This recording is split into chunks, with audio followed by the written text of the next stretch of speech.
Good afternoon.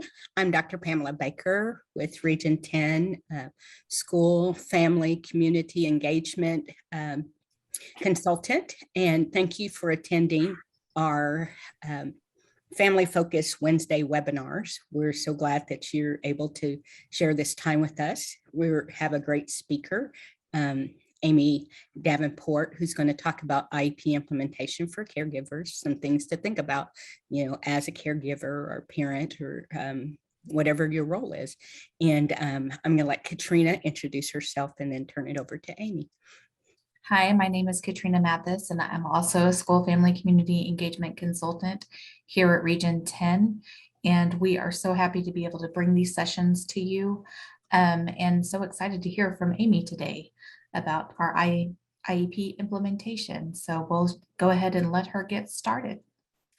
Hi, everybody. It's nice to be here with you. My name is Amy Davenport, and I do work here at Region 10 ESC as an inclusive services consultant. But more importantly, I am a parent of a student with a disability. And so I'm going to talk to you from my standpoint, not as an educator today, but as a parent who is an advocate for their child with a disability. My student is a student who qualifies with an other health impairment, and also is a student who has dyslexia and other related disorders. And so I just want to give you my perspective as kind of straddling both worlds as an educator and as a parent, and trying to really be an advocate for my child. And so I'm just going to go in and just show you kind of what I've done as a parent to really make sure that I'm being there for my child, but also knowing what I can do as a parent to help my student and making sure that the school is doing their part. So this is my contact information here. If you really, if you need any help with inclusive services or 504 support, or want to ask any questions, you are more than welcome to reach out to me. This is my email. At any point in time, I can help you with any of that information. And I'll go ahead and get started today. So just thinking about as a parent, what are things that you can do, or as a caregiver, you may not be the parent, you may just be the caregiver of that student, and what you can do to help. So one of the things is that it's really sometimes difficult to speak up about what your child needs, because you assume that educators know what's best for your child. And oftentimes they do. They do have your students' best interest in mind. But understanding the special education services available to your child will help boost your students' confidence and your confidence as a parent. Really being that gathering of that information and asking questions can yield that big dividends for your child, especially as they get older and the content gets more complicated. Your part in that piece of IEP implementation is so important because at that point, teachers and educators start to kind of let go and think that students have it together and should know, when really our students with disabilities need more support as the content gets harder. So really what we're going to talk about today is how you can be involved in developing the IEP, what your part is in monitoring to make sure that that IEP is being done at the school, and revising that IEP when it's not working for your student. So let's take a closer look at your role in the IEP process. So as a parent, you have the right to participate in all of your child's IEP meeting. I encourage every parent to show up when possible. If face-to-face is not possible, Zoom is now the best way, or Teams meeting, Google Meets. Make sure that that team of teachers and educators can see your face. You need to be a part of that team.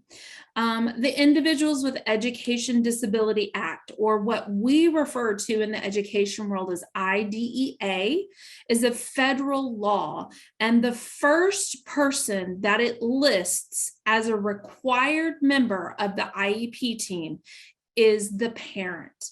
And you play the most important role in that decision because you know your child. They refer to this as a placement, and that term placement, it just doesn't cover the classroom, but it's really the services that your student will receive, and that IEP will outline those services that your students will get. And those services can include like one-on-one sessions such as speech therapy or uses of like assistive technology. It'll outline when they will receive special education services and when they will minutes that they will get and who will provide those services. So it's really important that you are a part of those IEP meetings. Something else that I always like to point out to parents, because I'm an educator and a parent, when I'm sitting in those meetings, I know these acronyms, but these acronyms are used a lot because parents sometimes may not, or caregivers may not encounter these acronyms as much as we do in the special education world. But these are very common acronyms. Individuals with Disability Act, IDEA. IEP is our individual education program. That is the plan that we make for your student with a disability. FAPE is free appropriate public education. That is what we provide to your students. MDR is a type of meeting that we have when your student has a disciplinary action. SLD is specific learning disability, and that is typically what most students will qualify for special education. AU is autism, is another commonly used acronym. BIP, behavior intervention plan. SLI, speech language impairment, is often used at a younger age. Other health impairment, and OHI, that's what my daughter is qualified with. And least restrictive environment, LRE, that is our guarantee that our students will be educated with non-disabled peers as much as possible. It's really a good idea to really familiarize yourself with these acronyms because we as educators have a tendency to use them a lot. And when you're in a meeting, an ARD meeting, and they're using these acronyms, you want to be able to know what they're talking about. And sometimes if you don't know, don't hesitate to stop and say, hey, what are you talking about? What do you mean here? So let's look at what an IEP is. It's not just a document, but it is a process for your student. Individuals with Disability Act it has organized this program for your students with disability, for those students who are for those students who need special education services. It provides that important information to implement the educational program that has been designed to meet those individual needs that is going to help your student succeed.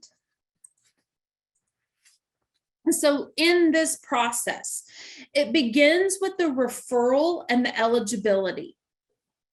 And in that referral or eligibility, it's important to understand the nature of your student's eligibility. When your student is first proposed or tested and they say that your student does qualify for special education, and they tell you, oh, your student has a specific learning disability. It's really important for you to understand what specifically is causing your student's disability.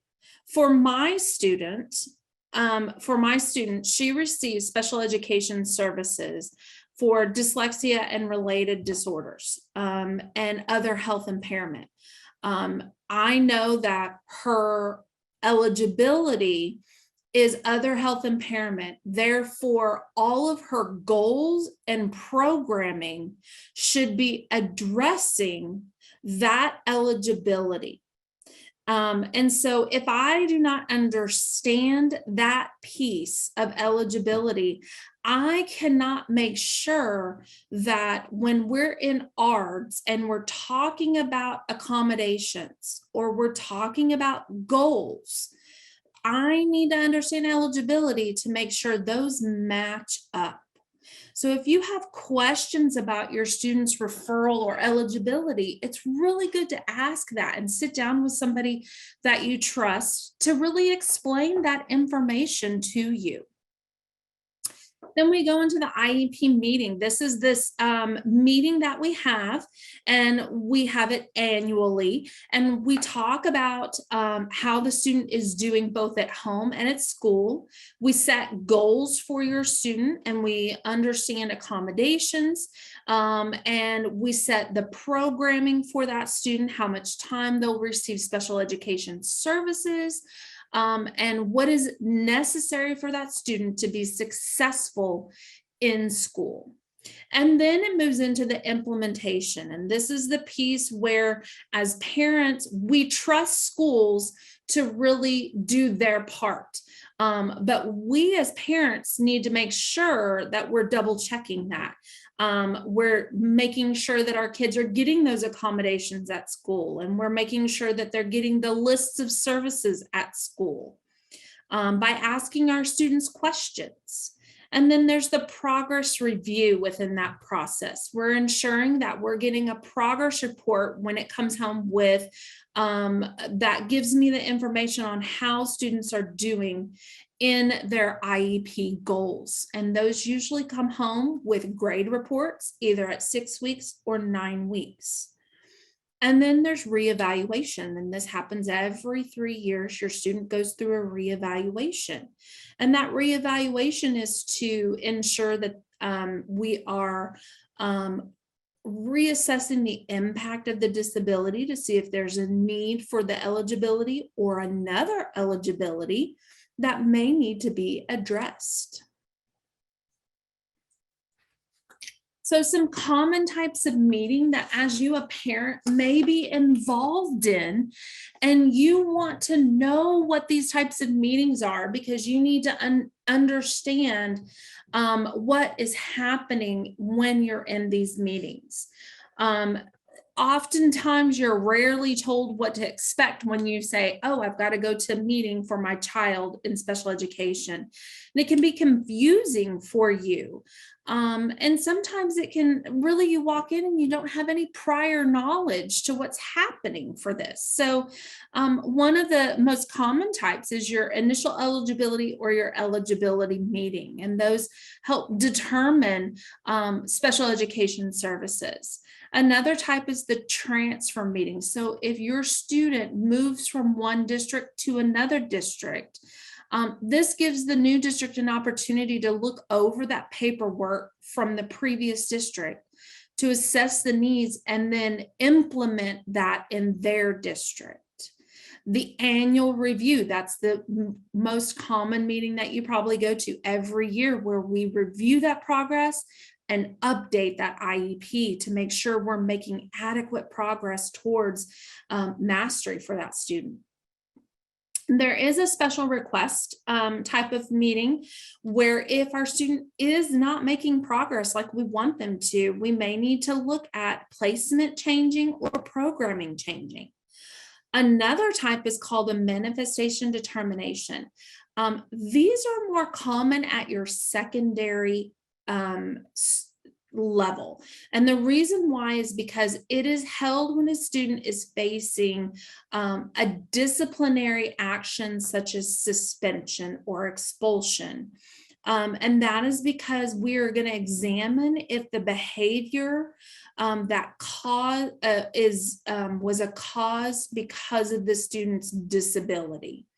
And then we also have the transition meeting, or it's rolled into the annual review, where we review those services if a student is graduating from one service to another setting, one school setting to another school setting. One example is from like preschool to kindergarten, or if we're going from middle school to high school, or high school to post-secondary. And make sure that when you're in these meetings that you are voicing your concerns and asking questions. Don't be afraid to stop these meetings and ask for clarification. These meetings will move fast because educators in the meetings have their own agenda, but you are the parent and you're there to advocate for your student, and you need to be you have to have a clear understanding of what's happening. And sometimes they can go so fast that you're not sure what is happening, and you need them to slow down so that you can really process what is being explained in the meetings. So let's talk about some components of that IEP so that you have an understanding of what you should be looking for when you are talking with your student, when you're looking at grades, when you're looking at that progress report. One component of an IEP is that current performance. It's going to explain what you get this big document that comes home after the IEP meeting. And in that, it's going to talk about how the student's currently doing in school and what the current goals are for progress. That just is giving you hey, here's how your student's doing now. Then there's the annual goals. That's giving you what are we going to be working on this year to really help your student. This is your specially designed goal for your student. And so I'll give you an example of my student. It's really important to understand your student's eligibility because we want to ensure that those annual goals are meeting the critical need. Let me tell you what was happening at my student's last art. They really felt like she had made a lot of progress in her phonics area. Her eligibility is dyslexia and related disorders. What we know about dyslexia is we need continued phonics instruction. They wanted to discontinue her phonics goal. And I stopped and asked a question in the meeting. Why do we want to discontinue the goal? If we know she's making progress, let's make it more complicated. So instead of discontinuing it, we're upping it. So we're pushing her beyond her boundaries and layering on a comprehension goal on top of it. She needed that phonics goal to continue with her specially designed instruction because she had not completely mastered phonics. She was not at 4th grade mastery yet. And until she gets to 4th grade mastery, which is her current grade level, she still needs specially designed instruction in her critical area of need.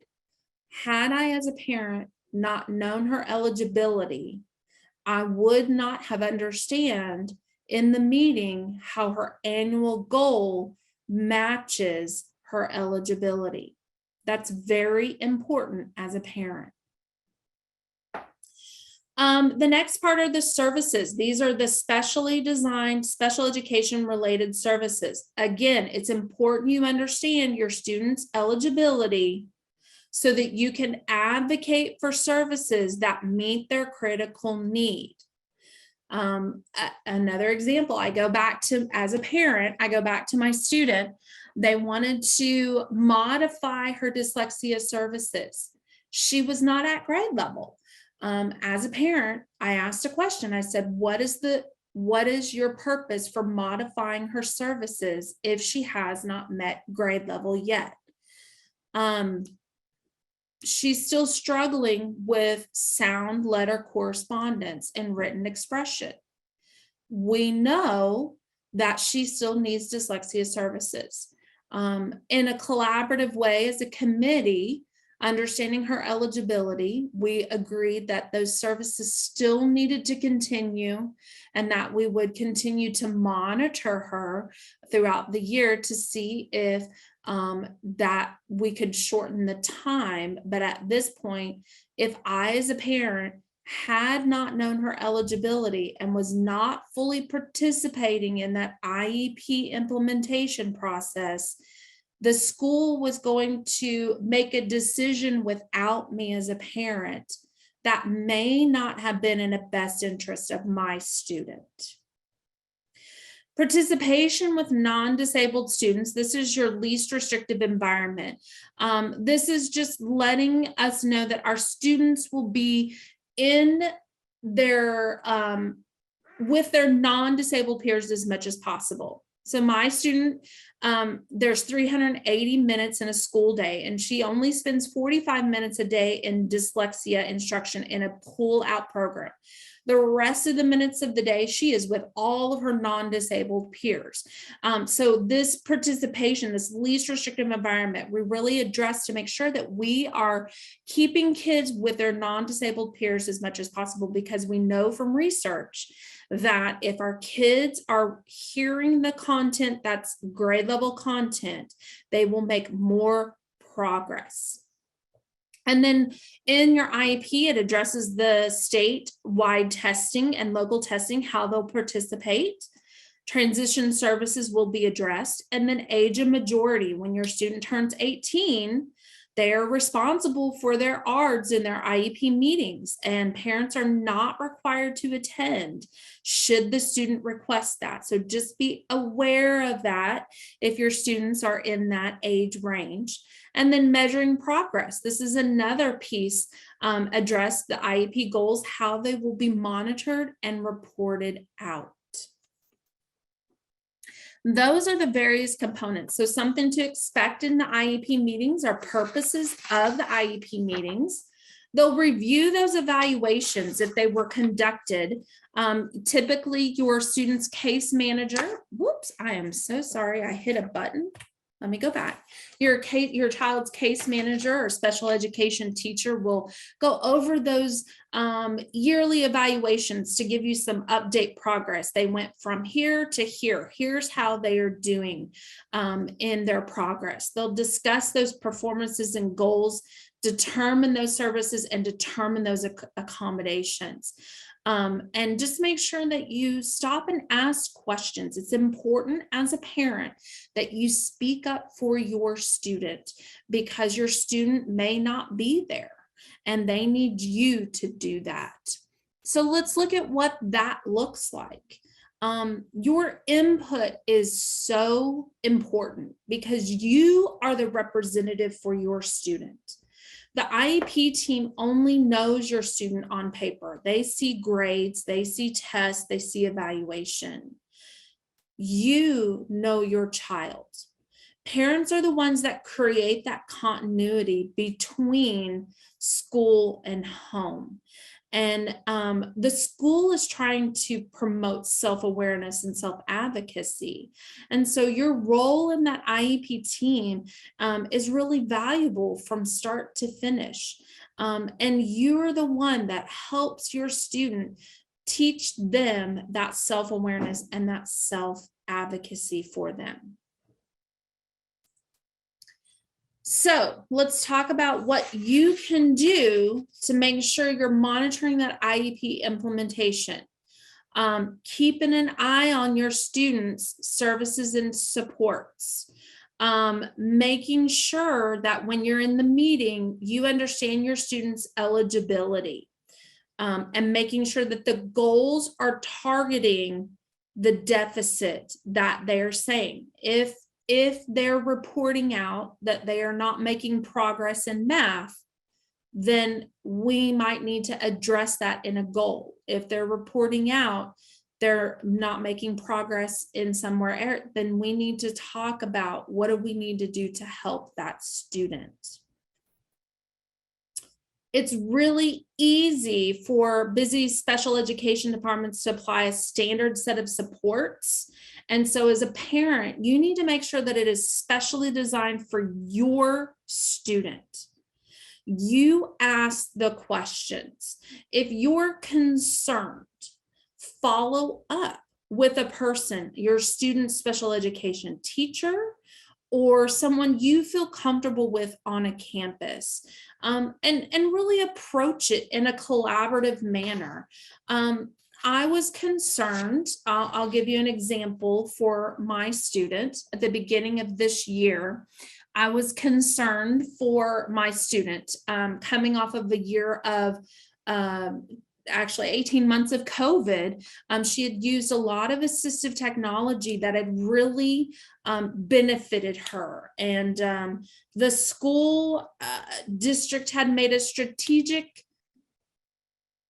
decision to not use technology the first 6 weeks. But in my child's IEP, it clearly states her use of assistive technology. She was not coming home with her computer. I could tell by her grades in writing that she was not using it. I could tell by her language arts grades she was not using it. And I was asking her questions. I would say, how did you do this assignment? Did you use your computer to help you with your speech to text? And she would tell me no. And I got her first 6 weeks progress report. And I could tell there was a disconnect between the grades and the progress report. The progress report said she was doing fine, but her grades were not where I thought they needed to be. And that's when I reached out to the school and just gave a little phone call to her special education teacher. And I said, hey, I just been asking questions, wanting to know where my student's assistive technology is, because it is in her plan and I'm concerned. And her teacher said, you're right. Let me see what we can do. And it took about 2 days, and she started coming home with her assistive technology and was using her plan. And lo and behold, her grades started improving. But it took me asking a question to really help the school understand that this student still needs something, that I understand you guys are trying to made a strategic decision to help kids kind of wean themselves off technology after 18 months of it, but my student still needs it because it's in her specially designed plan. So don't be afraid to ask those questions, but be collaborative about it. You could prepare for those meetings by asking for a blank IEP document so that you can fill it out in the meeting. Ask for a parent meeting before the IEP meeting. I asked to talk with her special education teacher before we ever go into it, because I want to know where she is and what we're thinking for goals, because I want to make sure that what goals we're going to be talking about really align with her eligibility, because she doesn't need to work on other things that are outside of her eligibility. So some questions as a parent that you may ask. Here's just some questions that I ask often in IEPs meetings is just explain how what you're seeing from my child is different from other kids in the classroom. I ask this question particularly with writing, because that is my student's biggest deficit. I want to know how big the gap is so that I can gauge if what we're setting up for my student in her specially designed instruction is really meeting the needs. Another one that I ask is, how is my child doing in making progress towards those goals? I want to hear how she's doing. I see it in data, but I want to hear how she's doing. I want to know her behavior. I want to know, is she still trying to get out of writing time like she used to when she was in first and second grade? Another one is, how are you assessing her? Is it different now that she's in fourth grade than when she was in second grade? Because it should be. She shouldn't be being assessed the same way. There are some different ways to assess students. And what does the accommodations look like in science, as opposed to math, as opposed to reading, as opposed to writing? I want to know how the general education teachers are using those accommodations. And I asked this in the IEP meeting because I want to know that those teachers know how to take the accommodations we're recommending and put them in place so that she can be successful. And what supports will the classroom teachers have in putting those accommodations in place? When she transitioned to using technology, or assistive technology as we call it, it was a learning curve for teachers. It wasn't for my student. She's been using assistive technology for a long time. But for the teachers to put it into their lesson plans, they needed training. And I wanted to know what training was a school district doing. And so don't be afraid to ask that. It's okay to ask those questions. You are the parent. You make sure that you're being an advocate for your student. And then I want to know how we're going to keep in touch. I want to keep in touch with her general education teacher on a pretty frequent basis. And so every year, my child's art happens in September. Excuse me, sorry. And I ask, let's create a plan for keeping in touch about how everything's going. 2 years ago, it was an email every Friday. This year, it's a remind text on my phone. I get 2 things that are going good and 1 thing we need to work on. Because what I do with that information is I sit and have a conversation with Ellen, with my student, about behavior that's connected to her disability. What's important for me as a parent is that her disability is never an excuse. And so we work really hard on that connection between home and school. And as she is growing older, I want to keep that connection close, because if I start to lose that connection, she loses the connection that school is important. And so that's really important for parents to build that bridge. And teachers are really willing to give you that information. And I have yet to encounter a teacher who will not keep in touch with me.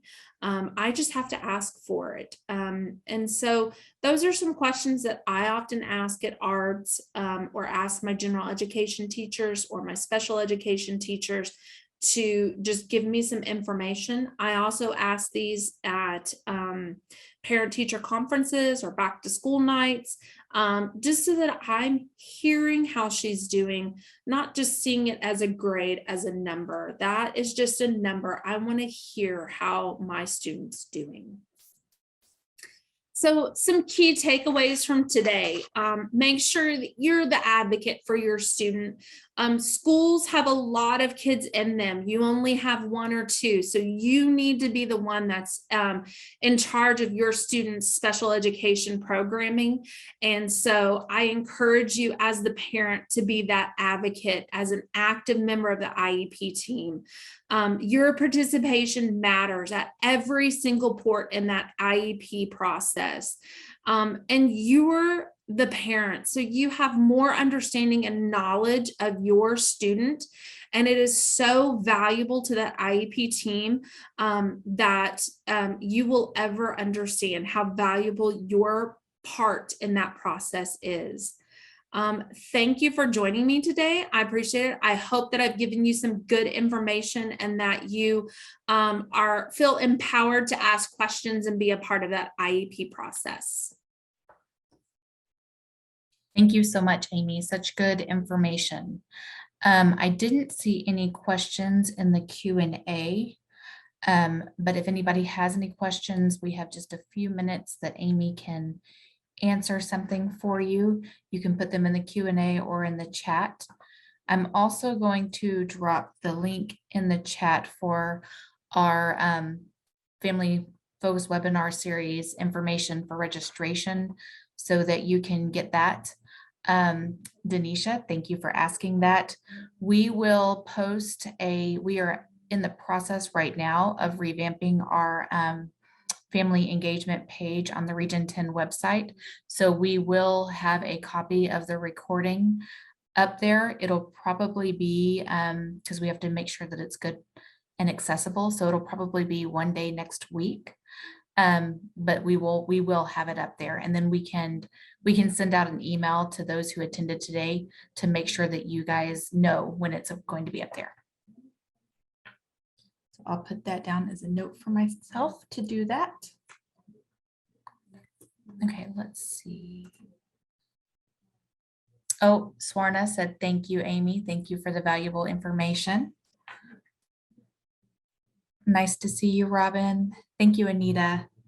So Amy, a lot of people saying thank you for your good information there. Scarlane says, no question, just a comment, very empowering. Thank you.